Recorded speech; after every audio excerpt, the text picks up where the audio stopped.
Welcome back. We're going to play some Blast Wind on the Sega Saturn. So let's give it some go. One of my preferred vertical shooters on the Saturn. One of the very few, maybe the only vertical Saturn Technosoft game. I think that's right. I think they did Elemental Master as well for the Mega Drive Straight Genesis, which is a fantastic game. And of course the Thunder Force series and Hyper Duel. So let's give this a pop. And yeah, we got this going through the old OSSC. I was always disappointed that this game didn't have a tape mode. As you can see here, you can muck around with things like the dip switches. It's quite a nice little feature there. Edit the game difficulty. I give myself 5 ships just because I just don't want to die. So let's give this a go. Now the music in this game is really quiet, but if I turn it up, the sound effects are absolutely deafening. So you'll probably hear me shout a little bit over the sound effects. Pause for the music. So straight off the bat, this is absolute classic Technosoft.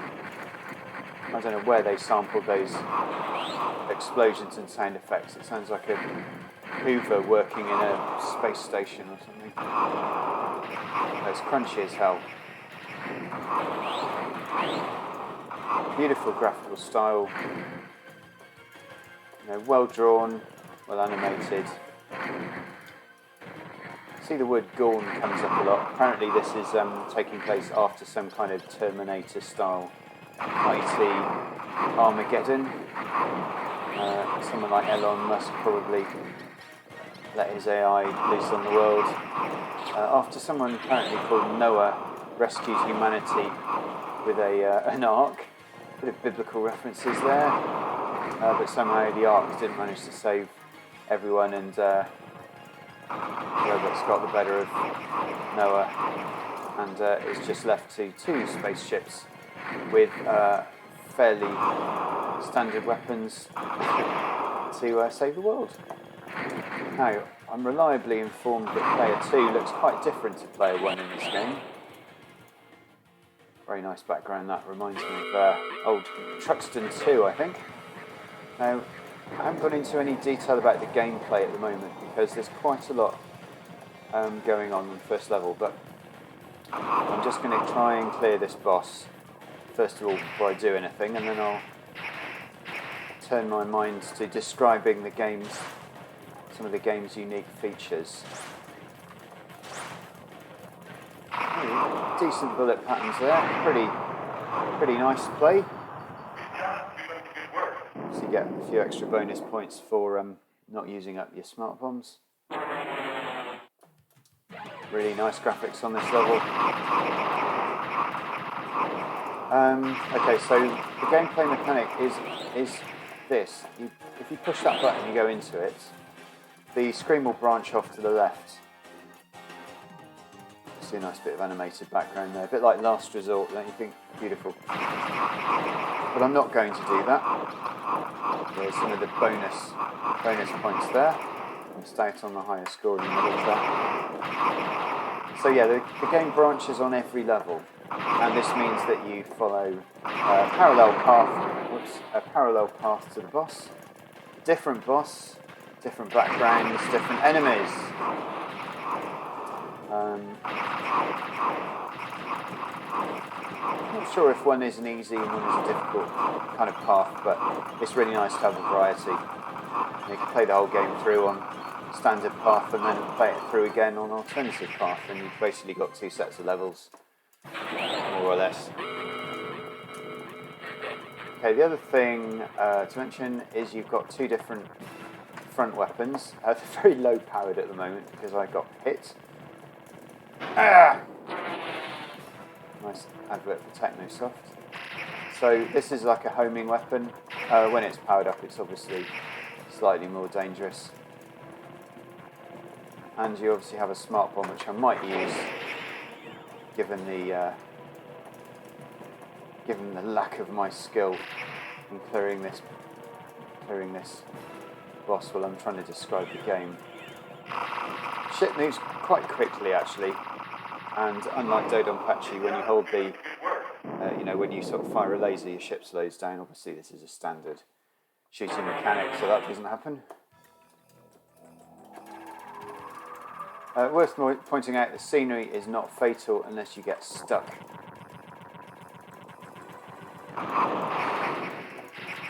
So yeah, you can get stuck behind the scenery, which will kill you.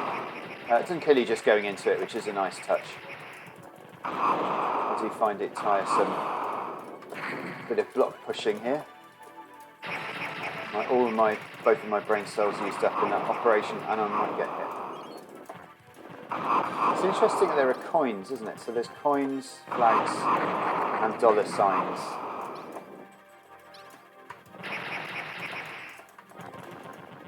And when you pick a power up, you get this kind of nice invincibility and screen clearing kind of ripple thing coming out of your ship, which is another nice feature. It's a bit of a 2-in-1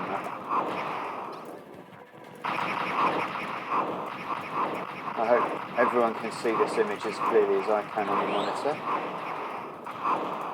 It's a very, very nice looking game.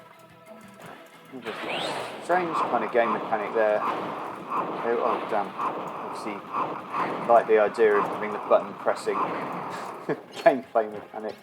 I used it for a few icons here and there. I'm going to have to use a continue, aren't I? Most dissatisfactory. In terms of the difficulty of this game, I would say on normal, it's actually very reasonable. You've just got to be careful. As in, there's no point, there is no stage in the game where it really isn't too difficult to avoid bullets. I'm just going to pass ammo. It really is all about being careful. You won't get any cheap shots from these crafts. None of these are cheap shots. You've just got to watch what you're doing. So quite a satisfying game actually. He's going to fire a laser in a minute.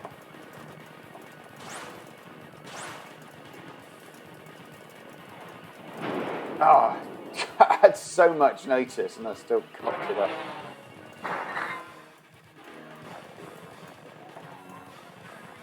I'll turn up the sound effects on the next level because there is some quite rocking music in the background which you can't hear. They balance the audio very strangely on this game. Sound effects engineer was clearly kind of proud of their work and didn't want the composer to get the lion's share of the audio level. I'm not sure if you can actually shoot those, no. I find the graphical style of Blast Ring really nice. I do really nice. No, the S is not what you think it is. The S is sort of a satellite, I think it's called. Satellite.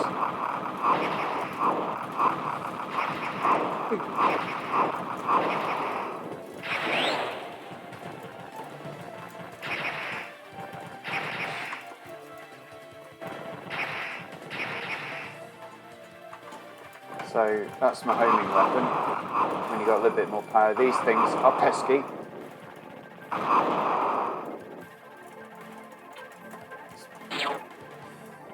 It's a bit pointless, those things are.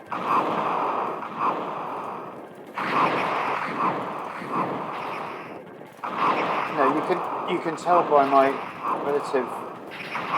relative success in this game without being like, this isn't really too taxing, the bullet dodging. So it's not a difficult game. There's 6 stages. And don't forget, each of them have got a left and a right path. So, yeah, they're a decent bit of stages for your money. And talking of money and coins, this is one of the collectible Saturn shooters. Do expect to pay probably over £150 for it at the moment, if not more. Got this back in about 2007 for, probably paid about £80 or something like that for it. Seemed a lot of money at the time, but no. At least I did. At least I got it.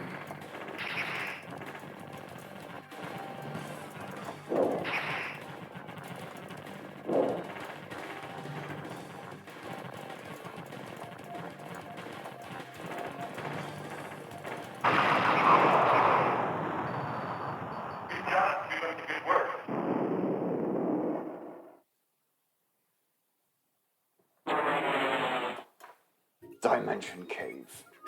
I do like this level. I'm not normally a big fan of fiery backgrounds because I think they tend to, like kind of some of the Gradius games and whatever. I think the rippling and even some of the Darius levels I'm not a big fan of, but this one, it's because of the pixels. I love it. It's just like it's like the old white noise on your TV. Yeah, really like it. I don't think I could be any more powered up. It's been way too generous with me at the moment.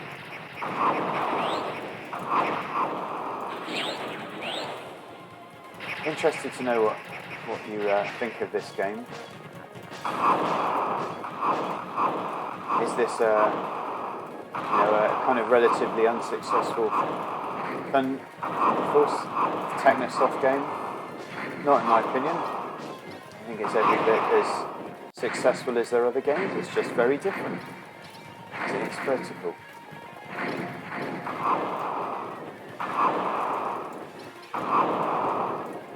I don't know what it would be like on difficult. Getting a lot of opportunities to switch course on this level.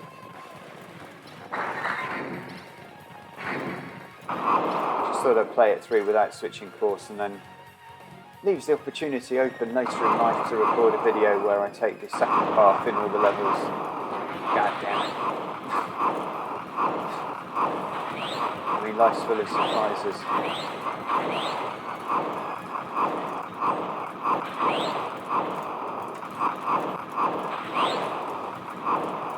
Very generous with power-ups. Almost can't believe it.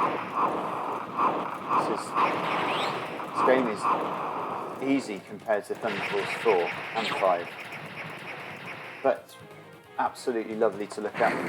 Really nice to play. I didn't remember it being this easy, I have to say. I always remember getting smashed to pieces in the first couple of levels, but that's probably because I took the other route. Oh. There is kind of a giant motorbike on level 2 if you take the path less trodden, which is quite cool. Tends to do a bit of damage though. Lovely graphics.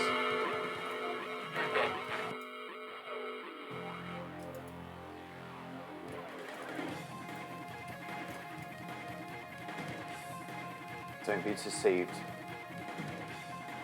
Oh, I like bosses that clung together like that.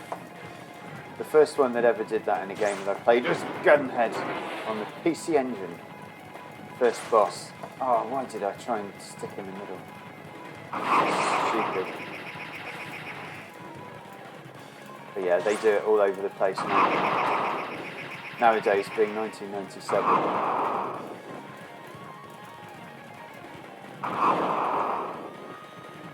I'm guessing some of you might find the lack of difficulty on this game rather disappointing.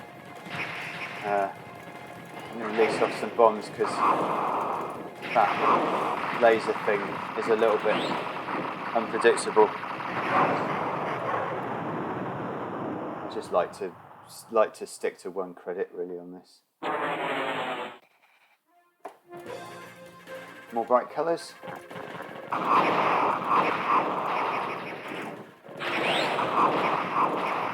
Nice. Nice. Surprisingly little. Should we go left? Let's go left. Oh, I'm going to die. Got an escape route there. That was lucky.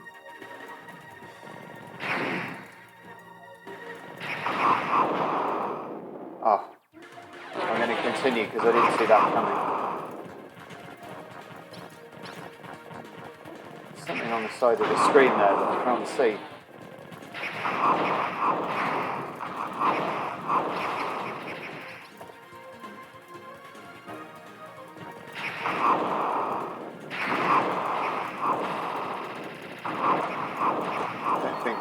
Bullets, no. Other bullets. No animals were hurt in the making of this game.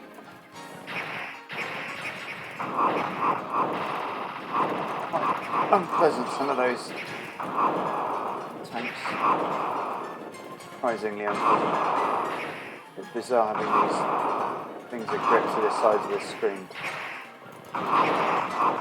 Okay, we've got the parallax back in action.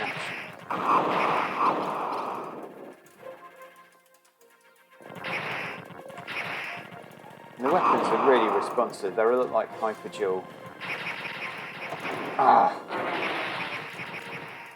As in, you know, that kind of extremely fast laser thing. Okay, this guy, from what I remember, is actually quite a funky mid-boss. I spoilt it a bit by saying there's a mid-boss there. He is only a mid-boss. This is the thing you've got to watch out on the side of the screen there. That is evil, that thing. So what you've got to do is hope that it shoots him. Friendly scenery.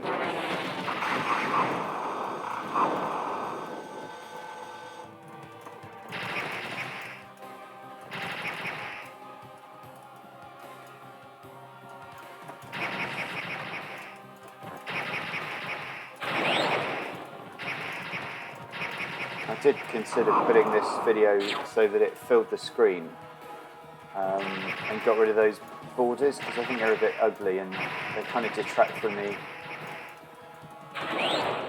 graphics in the middle a bit, but then when you play the cutscenes and the options at the beginning, you've got the screen stretches back out, so that looks absolutely rubbish on OBS. So yeah, I know who that is. The Ark. Is that the Ark, I wonder? Called Caution. World of Technology.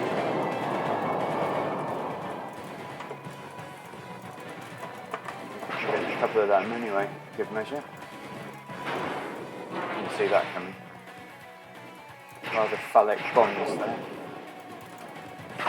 One more for good measure. Okay.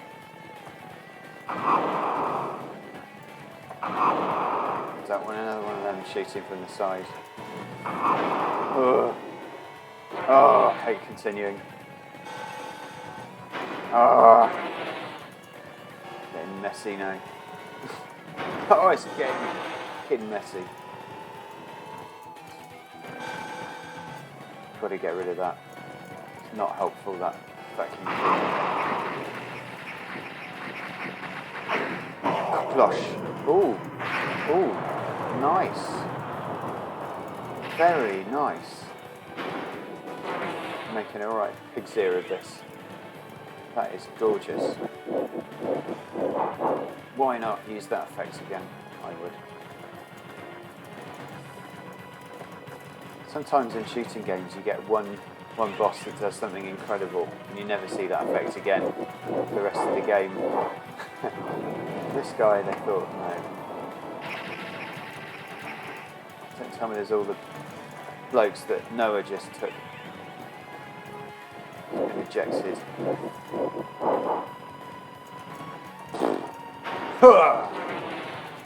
Lumsy. He's not even going red yet, so Might drop a bomb. Ah, drop it up the top of the screen, why don't you?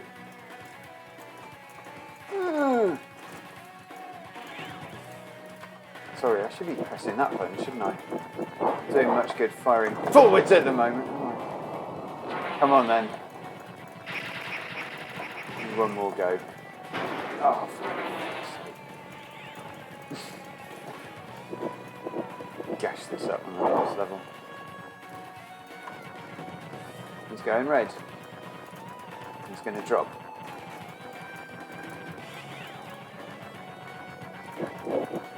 Okay, we've got one coming up there, and he goes right in the middle of it.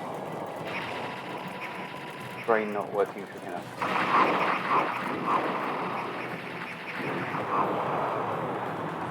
There he goes.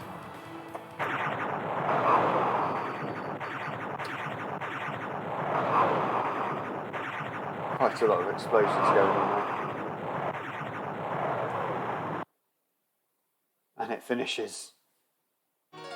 There we go. Well, that's a very bad playthrough of Blast Winds anyway. I hope you enjoyed watching the game.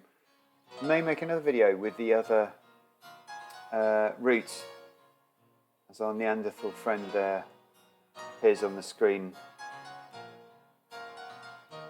The people of Noah have returned to a simpler and more natural way of life. In this existence, they have achieved the ability to communicate with the Earth and have received messages that confirm the impending end of the planet. In response to these messages, the people of Noah have put their children into suspended animation on a small spaceship. Guarded by two deities, the ship will carry the children of Noah to a new future. Now the long voyage begins. That's the other ship. That's cool. I'm glad I saw the end of that. Indeed. May we all return to a simpler way of life. Blast Winds. For the Sega Saturn. Thanks for watching.